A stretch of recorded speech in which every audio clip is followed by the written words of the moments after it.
क्या ये खबर बहुत तेजी से फैल रही है।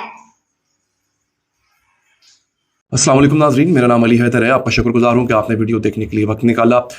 मैं अभी इसी खबर के ऊपर जिसका थंबनेल आपने पढ़ा है, मैं रिसर्च कर रहा था और मैं तो यकीन जानिए मेरे चेहरे से आपको नज़र आ रहा होगा कि मैं डर गया हूँ, क्योंकि अभी अभी कोरोना का स्यापा ख़त्म हुआ था।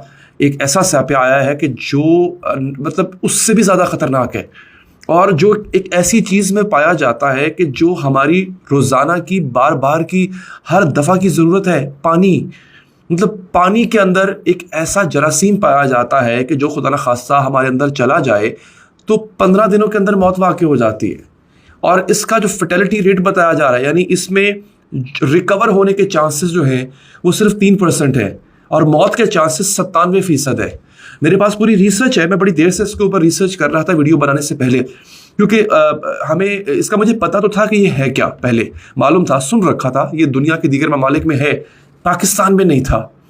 पाकिस्तान में एक आधा केस आया था कराची में 2015 में, उसके बाद नहीं आया। लाहौर में अब इसका पहला केस आ चुका है 2023 में, और ये पहला केस बड़ा अजीबोगरीब तरीके से आया है। ये उन इलाकों में होता है जहां आसपास समंदर हो या झीलें हो बहुत ज़्यादा, वहाँ पे ये पाया जाता है। लाहौर में ना समंदर है ना झील है, तो लाहौर में इसका होना बड़ा अजीबोगरीब है।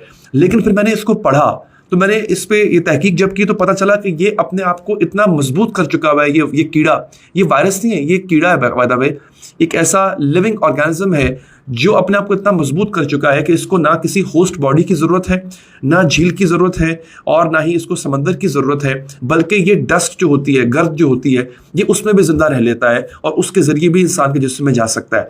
इसका मेन काम होता है आपके दिमाग को खाना। ये अंदर जाके नाक के ज़रिए आपके अंदर जाता है और दिमाग में बैठ जाता है और दिमाग को आहिस्ता आहिस्ता खाना शुरू कर देता है। 15 दिनों के अंदर बताया जा रहा है, मैं अभी पढ़ रहा था, इसका फर्टिलिटी रेट जो है 15 दिनों में इसके सिम्टम्स, इसके जो अलामात हैं वो ज़ाहिर हो जाती हैं और फिर इंसान की मौत आगे हो जाती है। इसको बेसिकली जो है वो नेग्लेरिया कहा जाता है, इसका जो नाम है वो नेग्लेरिया है। तो अब आपने मेरे साथ रहना है नाजरीन। पहले तो मैं आपको सीरीज़ की तरह बताऊंगा, सीरीज़ वाइज, कि पहला केस किस आदमी का आया है, उसके साथ क्या किया जा रहा है, हंगामी बुनियादों पे लाहौर में किस तरह के इकदाम किए जा रहे हैं। फिर मैं आपको बताऊंगा कि एग्जैक्टली ये वायरस क्या है, और आखिर तक आपने मेरे साथ रहना है क्योंकि इससे बचाव का तरीका भी बताया गया है। तो अगेन नाजरीन, इस वीडियो को आपने ज़्यादा से ज़्यादा शेयर करना है। ये वीडियो कार सवाब समझ के शेयर कीजिएगा, बिकॉज अभी भी बहुत से लोगों को इस बात का नहीं पता, क्योंकि ये खबर सोशल मीडिया पे गर्दिश कर रही है। ये खबर अभी जो है वो मेन स्ट्रीम मीडिया पे उस तरह से आई नहीं है, लेकिन मैंने इसको अभी पढ़ना शुरू किया तो डॉन अखबार ने इसको छापना शुरू किया है, बड़े जंग अखबार ने इसको छापा है, अब इसको अखबार छापना शुरू कर रहे हैं, यानी इसको संजीदगी से अब लिया जा रहा है। तो आपने भी संजीदगी से लेना है, दोस्तों, यारों, प्यारों, सबको आपने ये वीडियो भेजनी है। अब मैं आपको बताता हूँ हुआ क्या। इचरा का रिहायशी एक आदमी है, नाम उसका डिस्क्लोज मैं नहीं कर सकता और किया भी नहीं किया। उसको अचानक से ये तकलीफ होना शुरू हुई, उसको सर्विसेज अस्पताल ले जाया गया, वहाँ पे इसका मुआयना किया गया, शदीद सर में दर्द है, शदीद दर्द है और बुखार बहुत ज़्यादा है साथी को ना। टेस्ट किए गए 2-3 तो पता चला इसको नेग्लेरिया है। फौरी तौर पे उसको आइसोलेट करके इस आदमी के ऊपर टेस्टिंग शुरू कर दी गई है। इसका इलाज तो जारी है, लेकिन उसके ऊपर जो है ना, उसके टेस्ट जो है वो किए जा रहे हैं, और मेन रीज़न पता लगाने की कोशिश की जा रही है कि लाहौर में ये आदमी कैसे आ गया। क्योंकि इसकी जब ट्रैवल हिस्ट्री पता की गई तो इसने पिछले कई सालों से कराची का विजिट नहीं किया है, क्योंकि बेसिकली ये जो बीमारी है ये कराची से इसका आगाज़ हुआ था। कराची में एक आधा केस इसका आया था और वहीं पे इसको रोक लिया गया था, तो कराची भी इसने ट्रैवल नहीं किया, लिहाजा इसको ये बीमारी लगी कैसे। नाजरीन, ये बीमारी लगती इस तरह से है, इसके बारे में बताया गया। हाँ, मैं ये बता दूं कि ये अपनी अलामात जाहिर होने से 1-2 दिन पहले DHA लाहौर में अपने दोस्तों के साथ था, तो DHA अथॉरिटीज़ को भी खबर कर दी गई है, उन्होंने भी छानबीन शुरू कर दी है। अब उन्होंने किया क्या है, जितने भी स्विमिंग पूल्स हैं जिनमें वो क्लोरीन नहीं डाली होती या कम क्लोरीन की मिकदार इस्तेमाल की जाती है स्विमिंग पूल्स में, या उनकी ट्रीटमेंट अच्छी नहीं होती है, उनकी इंस्पेक्शन की जा रही है स्विमिंग पूल्स की, तालाबों की। उसके बाद वो ये जो वाटर ट्रीटमेंट प्लांट्स होते हैं जहाँ से आप लोग पानी भरते हैं, वहाँ की ट्रीटमेंट उनकी इंस्पेक्शन की जा रही है, क्योंकि ये पानी के ज़रिए इंसान के जिस्म में दाखिल होता है। अच्छा, एक और ज़रूरी बात, ये पानी पीने से दाखिल नहीं होता आपके जिस्म में, पानी पीने से दाखिल नहीं होगा, ये होता है आपके नाक के ज़रिए।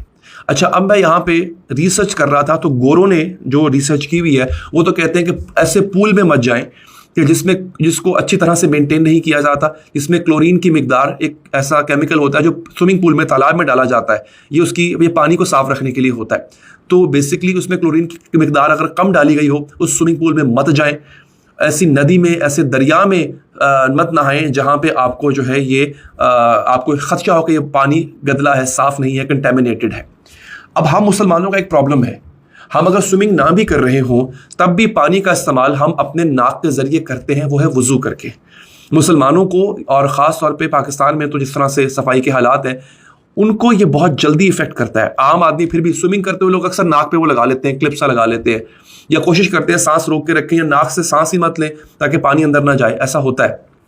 لیکن مسلمانوں کا مسئلہ یہ ہے کہ انہوں نے ناک میں پانی ڈالنا ہی ڈالنا ہے اور دن میں 5 وقت ڈالنا ہے، خاص طور پہ جو کہ پکے نمازی ہیں.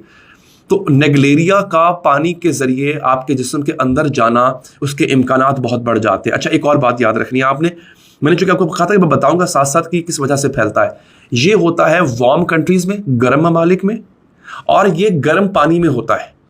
اب آپ کو پتہ ہے آج کل جس طرح سے پانی کا جو دھوپ کا اس وقت عالم ہے، ہر گرمی کا عالم ہے، تو گرم تو پانی ہر وقت رہتا ہے ٹینکیوں میں، ہماری شہروں میں بھی یا دیہاتوں میں تو پھر بھی چلے ٹیوب ویل ہوتے ہیں یا بور کا پانی ہوتا ہے، تو یہ تو رہتا ہی رہتا ہے. تو اب اس گرم پانی کو نہانے کے لیے بھی ہم استعمال کرتے ہیں، وضو کرنے کے لیے بھی استعمال کرتے ہیں. تو اس کا ناک کے ذریعے اس کا جانا بہت ایک ڈراؤنی چیز ہوتی ہے. دوسرا ایک اور بڑی امپورٹنٹ بات کہ یہ مین ٹو مین نہیں پھیلتا، انسان سے انسان میں منتقل نہیں ہوتا جیسے کرونا ہوا کرتا تھا. تو اس کے لیے آئسولیشن ضروری نہیں، مطلب ایسا نہیں کسی کو خدا نہ خواستہ اگر کسی کو ہو گیا ہے اس کو اٹھا کے گھر کے کسی ایک کونے میں پھینک دو، ایسی اس کی ضرورت نہیں ہے. اب میں آپ کو بتاتا ہوں ناظرین، یہ جب ہوتا ہے تو اس کے ساتھ جو ہے وہ آپ کو کون سے خدا نہ خواستہ اللہ معاف کرے کون سے سمٹمز ظاہر ہوتے ہیں. اچھا اس کو جناب نیگلیریا فالری کہتے ہیں. اس کو بیسیکلی اس کا پورا نام یہ ہے، اس کو برین ایٹنگ اموائبا کہا جاتا ہے، یعنی دماغ کو کھا جانے والا کیڑا کہا جاتا ہے. اس سے ہائی فیور ہوتا ہے، بہت زیادہ سخت بخار، ویری پینفل ہیڈ ایک، دماغ میں ایسے درد ہوتی ہے خدا نہ خواستہ ایسے دماغ پھٹ جائے گا. ابھی ظاہری بات ہے دماغ کو جو کھا رہا ہوتا ہے وہ. پھر نوزیا ہوتی ہے، وامٹنگ متلی آتی ہے، اور الٹیاں آتی ہیں بہت زیادہ، بہت الٹیاں کرتا ہے، ٹریملنگ، کانپتا رہتا ہے انسان. اچھا symptoms like those of meningitis including a stiff neck and extreme sensitivity to light. فوٹوفوبیا یعنی آپ کی گردن اکڑ جاتی ہے اور لائٹ آپ سے برداشت نہیں ہوتی ہے، روشنی چاہے سورج کی ہو چاہے کسی بلب کی ہو. مینٹل کنفیوژن، دماغ آپ کا اپنی ایک جگہ پہ نہیں رہتا، آپ کو پتہ نہیں چلتا آپ کے ارد گرد کیا ہو رہا ہے.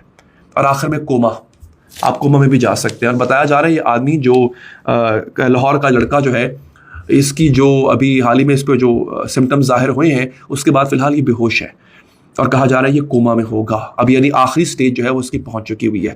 اگین میں آپ کو بتاتا ہوں اس کا جو فرٹیلٹی ریٹ ہے ناظرین وہ 97% سے زیادہ ہے، 97% سے زیادہ ہے. 3% بچنے کے چانس ہیں، وہ بھی ان لوگوں کے ٹریٹمنٹ کے ساتھ بچنا مشکل ہوتا ہے. ان لوگوں کے بچنے کے چانس ہوتے ہیں جن کے اندر اینٹی باڈیز یعنی قوت مدافعت یعنی امیونٹی زیادہ ہوتی ہے. کیونکہ ایسا بھی ہوا ہے بعض لوگ ایسے علاقوں میں رہے ہیں، یہ امریکہ میں بہت زیادہ، اور امریکہ کی جو سدرن اسٹیٹس ہیں، ٹیکسس ہو گیا یا فلیڈیلفیا ہو گیا، وہاں پہ جو ہے فلوریڈا ہو گیا ان اسٹیٹس میں یہ پایا جاتا تھا زیادہ. وہاں پہ پھر بھی لوگوں کی بچت اس لیے ہو گئی بعض لوگوں کی کیونکہ ان کی امیونٹی قوت مدافعت اسٹرانگ تھی. ناظرین تو ابھی فی الحال ایک میں بڑا اس بارے میں کنسرن ہوں کہ ہمارے بچے اب خود لوگ ہمارے دیہات کے لوگ جو ٹیوبلز میں نہاتے ہیں یا پھر آپ یوں کہہ لیں کہ سوئمنگ پولز کا جو گرمیوں میں آج کل نہروں میں بہت نہایا جا رہا ہے، بہت خیال کریں، کوشش کریں کچھ عرصے کے لیے جب تک کہ پتہ نہیں چل جاتا کہ یہ کس چیز سے کس وجہ سے پھیل رہا ہے، لاہور میں یہ کیسے پہنچا خاص طور پہ، اور ہو سکتا ہے یہ باقی شہروں میں بھی پہنچ جائے. تو آپ نے بہت خیال کرنا ہے. کچھ عرصہ ان سوئمنگ پولز کا نہروں بہنوں کا رخ مت کیجیے، بہت خیال کیجیے. البتہ مجھے یہ سمجھ نہیں آ رہا کہ وضو کس طرح کیا جائے، پھر یہ میری سمجھ سے باہر ہے کہ اس چیز کو کیسے پریونٹ کیا جائے. اللہ تعالیٰ سے دعا کریں کہ اللہ تعالیٰ ہمیں اس آفت سے بچائے. اور اگین اس پیغام کو بہت زیادہ شیئر کریں. میں اس کی اگلی اپڈیٹ بھی آپ کو انشاءاللہ ضرور دوں گا، اس کے لیے چینل کو آپ سبسکرائب کریں، پیج کو فالو کریں. مجھے دیجیے اجازت، اللہ نگہبان.